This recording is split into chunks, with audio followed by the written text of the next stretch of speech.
सातव्या मुलीची सातवी मुलगी या मालिकेच्या आजच्या भागात आपण पाहणार आहोत. रुपाली शेखर आणि तन्मयला जाऊन भेटते आणि मग त्यानंतर ती त्या दोघांनाही कपाटामधील सगळे पैसे एका बॅगमध्ये भरण्याचा आदेश देते. ते दोघेजण कपाटामध्ये असणारे सगळे पैसे, काही कपडे आणि एक पिंपळ पानसुद्धा बॅगमध्ये ठेवतात आणि मग रुपाली त्यांना घेऊन घरातून बाहेर पडते. दुसरीकडे इंद्राणी एअरपोर्टवरून घरी चाललेली असते. मात्र रस्त्यामध्ये तिला तन्मय दिसतो आणि तन्मयला असं रस्त्यात चालताना बघून तिला धक्काच बसतो. ती ड्रायव्हरला गाडी थांबवायला सांगते आणि तन्मयच्या मागे जाते. ती तिची बॅगसुद्धा घेत नाही किंवा त्या ड्रायव्हरला पैसेसुद्धा देत नाही. तर दुसरीकडे नेत्रा जेव्हा शेखर आणि तन्मयसाठी कॉफी घेऊन जाते तेव्हा तिला समजतं की ते दोघेही रूममध्ये नाही आहेत, त्यामुळे ती घाबरते. तर दुसरीकडे इंद्राणी तन्मयचा पाठलाग करत असते. तन्मय एका गल्लीमध्ये जातो. इंद्राणी त्याच्या पाठोपाठ तिथपर्यंत जाते. मात्र अचानक तन्मय गायब होतो. तो नेमका कुठे गेला असेल याचा विचार इंद्राणी करत असतानाच तन्मय तिला दुसऱ्या बाजूने बाहेर येताना दिसतो. इंद्राणी पुन्हा त्याच्या पाठोपाठ जाते. तन्मय तिचा आवाज ऐकूनसुद्धा काही थांबत नाही, कारण तो रुपालीच्याच ताब्यात असतो. आणि मग इंद्राणी अद्वैतला कॉल करून विचारते की तन्मय रस्त्यावर काय करतोय, आणि ते ऐकून अद्वैतही घाबरतो. तो म्हणतो की आत्ता हे कसं शक्य आहे, तन्मय आणि बाबा तर त्यांच्या रूममध्ये आहेत. आणि त्यावर इंद्राणी म्हणते, नाही अद्वैत, तन्मय इथे रस्त्यावर आहे आणि मी त्याचाच पाठलाग करते. आणि मग त्यानंतर ती तन्मयचा पाठलाग करत असताना म्हातोबा टेकडी रोडला जाते. आणि त्यावेळी तिला त्या ठिकाणी तन्मयसोबत शेखरही दिसतो. आणि मग ती अद्वैतला सांगते की शेखरसुद्धा इथेच आहेत. त्यामुळे अद्वैत खूप घाबरतो. काय करावं त्याला सुचत नाही. तर इंद्राणी त्याला सांगते की मी आता म्हातोबा टेकडीजवळ आहे, मी त्या दोघांना घेऊन घरी येते. आणि त्याचवेळी मग नेत्रा त्या ठिकाणी येते. ती अद्वैतला सांगते की मी घरात बाबांचा आणि तन्मयचा सगळीकडे शोध घेतला, पण ते दोघे कुठेही नाही आहेत. दुसरीकडे इंद्राणी शेखर आणि तन्मयचा पाठलाग करत एका जंगलामध्ये जाते. आणि मग तिला एके ठिकाणी शेखर आणि तन्मय उभे असलेले दिसतात. इंद्राणी लगेच त्यांच्या जवळ जाते. ती त्या दोघांना पोटतिडकीने विचारत असते की तुम्ही इथे कसे आलात, तुम्हाला इथे कोण घेऊन आलं. पण ते दोघे फक्त तिच्याकडे बघत असतात. तिच्या एकाही प्रश्नाचं उत्तर देत नाही. तर रुपाली लपूनच हे सगळं काही बघत असते. इंद्राणी त्या दोघांना म्हणत असते की चला आपण घरी जाऊयात, मात्र ते जागचे हालतही नाही. तर इकडे अद्वैत आणि नेत्रा तळघरात जातात आणि तिथे पेटी उघडी आहे हे बघून त्यांच्या पायाखालची जमीनच सरकते. ते पटकन पेटीजवळ जातात. तळघरात आजूबाजूला बघतात, पण त्यांना विरोचक कुठेही दिसत नाही. ते दोघेही खूप घाबरलेले असतात. नेत्रा म्हणत असते की विरोचक इथून सुटला आहे आणि बाबा तन्मयसुद्धा गायब आहेत, म्हणजे त्यांच्या जीवाला धोका आहे. तर अद्वैत तिला इंद्राणीचं सगळं बोलणं सांगतो. त्यामुळे नेत्रा अजून घाबरते. आणि मग अद्वैत इंद्राणीला कॉल करतो. तर इकडे इंद्राणी अद्वैतचा कॉल रिसीव करणार इतक्यात रुपाली तिच्या पाठीमागे येऊन उभी राहते. इंद्राणी तिच्याकडे बघत असताना शेखर पाठीमागून इंद्राणीच्या नाकावर एक रुमाल ठेवतो आणि त्यामुळे इंद्राणी बेशुद्ध पडते.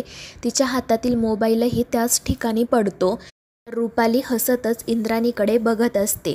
दुसरीकडे इंद्राणी कॉल रिसीव करत नाही म्हणून अद्वैत काळजीत पडतो. तर नेत्रा त्याला सांगते की साहेब, इंद्राणी आत्यांच्या जीवालाही धोका असू शकतो, मी लगेच म्हातोबा टेकडीजवळ जाते. तर अद्वैत म्हणत असतो मी सुद्धा तुझ्यासोबत येतो.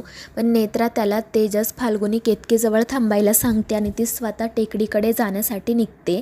दुसरीकडे रुपालीने दिलेल्या आदेशाप्रमाणे शेखर इंद्राणीला त्याच्या खांद्यावर टाकतो. तर तन्मय ती बॅग हातात घेतो आणि मग ते रुपालीच्या पाठोपाठ चालू लागतात.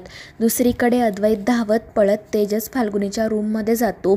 तर केतकी किचनमध्येच असते आणि ती तिच्या हाताला आणि सुरीला लागलेला सॉस चाटत असते. तर दुसरीकडे नेत्रा म्हातोबा टेकडीवर जाण्यासाठी निघालेली असते. ती खूप घाबरलेली असते. तर इकडे अद्वैत जेव्हा तेजस फाल्गुनीच्या रूममध्ये जातो तेव्हा ते दोघेही तिथे नसतात, त्यामुळे तो घाबरतो. तर इकडे रुपाली शेखर इंद्राणीला घेऊन एके ठिकाणी चाललेले असतात. तर इकडे अद्वैत धावत पळत खाली येतो आणि त्याचवेळी त्याला किचनमधून आवाज येतो. त्यामुळे तो किचनकडे जातो. तर त्या ठिकाणी ते तिघेजण जेवण करत असतात आणि त्यांना सुखरूप बघून याच्या जीवात जीव येतो. तर इकडे नेत्रा खूप घाबरलेली असते आणि शेखर, तन्मय आणि इंद्राणीला काही होऊ नये म्हणून ती देवी आईची प्रार्थना करत असते. तर दुसरीकडे तन्मय, शेखर रुपालीच्या पाठोपाठ इंद्राणीला घेऊन चाललेले असतात. आणि मग त्यानंतर अखेरीस नेत्रा त्या म्हातोबा टेकडीजवळ पोहोचते. तिथे असणाऱ्या लोकांकडे ती तन्मय आणि इंद्राणीबद्दल चौकशी करते, मात्र त्यांना त्या ठिकाणी कोणीही बघितलेले नसते. आणि मग नेत्रा त्या टेकडीवर जाण्यासाठी निघते. जंगलाजवळ तिला एक माणूस भेटतो आणि त्या माणसाच्या मोबाईलवरून ती इंद्राणीला कॉल करण्याचा प्रयत्न करते. तर जंगलामधूनच फोनची रिंग ऐकू येत असते. त्यामुळे मग नेत्रा लगेच त्या ठिकाणी जाते. तिथे इंद्राणीचा मोबाईल पडलेला असतो, त्यामुळे नेत्रा घाबरते.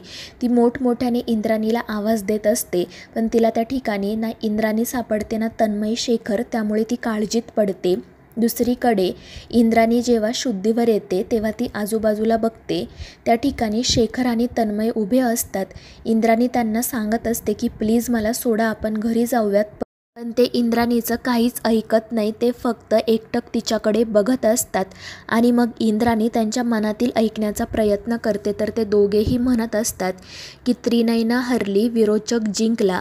आता विरोचक एक एक करून सगळ्यांना मारून टाकणार, विरोचक सगळ्यांना मुक्ती देणार. आणि ते ऐकून इंद्राणी रागातच आजूबाजूला बघू लागते. आणि मग तितक्यात रुपाली त्या ठिकाणी येते. ती हसतच इंद्राणीला म्हणत असते की आलं ना तुला सगळं स्पष्टपणे ऐकू की मी सांगू. आणि मग ती स्वतः म्हणते की त्रिनयना हरली, विरोचक जिंकला. आता विरोचक एकेकाला मारून टाकणार, विरोचक सगळ्यांना मुक्ती देणार. त्यामुळे इंद्राणी खूप चिडते. तर रुपाली शेखरला तिच्यासाठी खुर्ची आणायला सांगते. शेखर खुर्ची घेऊन येतो, ती साफसुद्धा करतो. तर रुपाली हसतच इंद्राणीसमोर बसते आणि म्हणते की काय म्हणाली होतीस तू, आता तुला मरेपर्यंत त्याच पेटीत राहायचं आहे ना. आता हेच मी तुला सांगते की तुला मरेपर्यंत इथेच राहायचं आहे, इथून तुझी सुटका नाही. आणि मग ती तन्मयला सांगते की जास्त वेळ घराबाहेर राहू नये, आता तू परत घरी जा. आणि घरी गेल्यावर तुझ्या या लाडक्या आत्याचा निरोप तिच्या लाडक्या भाचीला दे. आणि मग ती शेखरला इंद्राणीच्या हातातून रक्त काढायला सांगते. शेखर एका तारेच्या मदतीने रक्त काढतो आणि मग त्याच रक्ताने रुपाली नेत्रासाठी एक पत्र लिहिते. इंद्राणीला खूप त्रास होत असतो. रुपाली हसतच तिच्याकडे बघत असते. दुसरीकडे जेव्हा नेत्रा पुन्हा घरी येते तेव्हा अद्वैत तिला काय झालं ते विचारतो. नेत्रा घडलेला सगळा प्रकार सांगते आणि त्यांची खात्री पटते की विरोचकानेच या तिघांना कुठेतरी लपवून ठेवलं असेल. आणि मग त्यानंतर ते या तिघांचा शोध घेण्यासाठी पोलिसांची मदत घ्यायचं ठरवतात. पण तितक्यात तन्मय घरी येतो. तर मित्रांनो, या मालिकेच्या पुढील भागांच्या अपडेट्ससाठी आपल्या चॅनेलला सबस्क्राईब करा.